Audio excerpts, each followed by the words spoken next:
বস্তির এই ছোট্ট রুমটি ফিরোজ মিয়ার পরিবারের আবাস। 3 সন্তান নিয়ে খাটের উপরে নিচে থেকে কোনোভাবে রাত পার করেন তিনি। কষ্টের কথা বলতে গিয়ে কান্না থামছিল না বৃদ্ধের। ওই যে ভাই বাঙ্গা করে আমার যাচ্ছি বাবা, আমি আপনার এই 300-400 টাকার উপরে রুজু করতাম পারি না। 300-400 টাকা রুজু করলে তো আমার 4জন-5জন খানাওয়ালা, আমি এরপরে এই টাকা থেকে আমার ইনকাম হয় না, আমি বালা বড়া খাইতেও পারি না, আমি চলতেও পারি না, আমার খুব কষ্ট হয় আমার দিন যায়, বুঝছেন। আমি একবার খাইলে আর একবার আমি না খাইয়ে থাকতে হয়।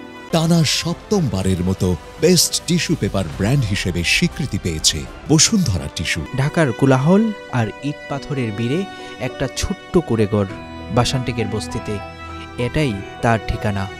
বয়স পেরিয়েছে 60-এর কাঁটা, শরীরটা আর আগের মতো চলে না, তবুও জীবনের তাগিদেই থেমে নেই তার পথ চলা।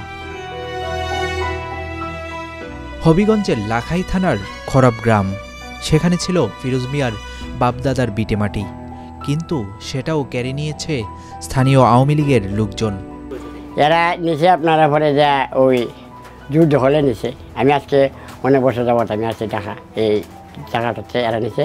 আর একজন আছে আপনার, এর নাম হয়েছে আপনার এই আজগর আলী, এর বাপের নাম সুরজ আলী। এরা 3জনে আমার জায়গা যুদ্ধ করিয়া দখল করে নিয়ে গেছে বাবা। আমি আমার কোনো বিচারেরও সাথ দেয় না, আমি কোনো আইনের মাধ্যমে কিছু আমি করতে পারি না। আমি ওঠে অবস্থা না দেওয়ার পর আমি যখন বাবা আমি কিচ্ছু করতে পারি না, গরিব মানুষ আমি, এমনি আমি আছি। ওখানে এই আমার কাগজপত্র যদি ছুটি করে থেকে টাকা, আমার কাছে ছুটি করে থেকে টাকা, তা আমার জায়গাটা আমি দর্শকের কাছে আপনার কাছে পৌঁছেছি স্যার, আমার জায়গাটা আপনারা উদ্ধার করে পাল্টা দেন। আওয়ামী লীগ ক্ষমতা ছেড়ে আত্মগোপনে থাকলেও উদ্ধার হয়নি এ বৃদ্ধের জায়গা জমি, তাই তো এখনো থামছে না তার কান্না।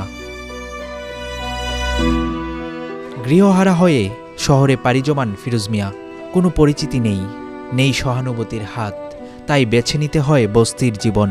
জীবনের চাকা ঘোরাতে এখন তিনি দা বটি ধার দেওয়ার কাজ করেন।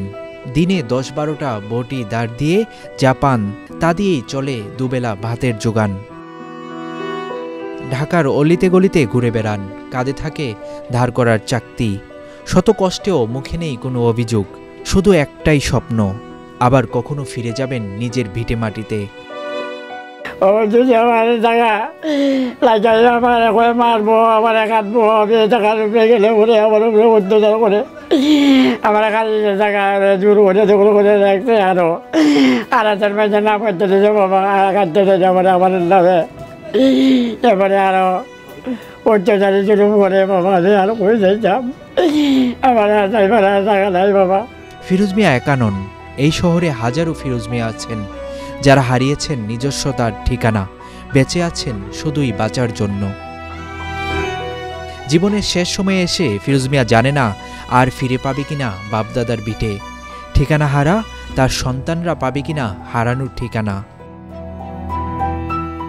Abu Bakr Raihan, Daily Sun. For more updates, follow us on Facebook, subscribe our YouTube channel, get the latest update on www.daily-sun.com.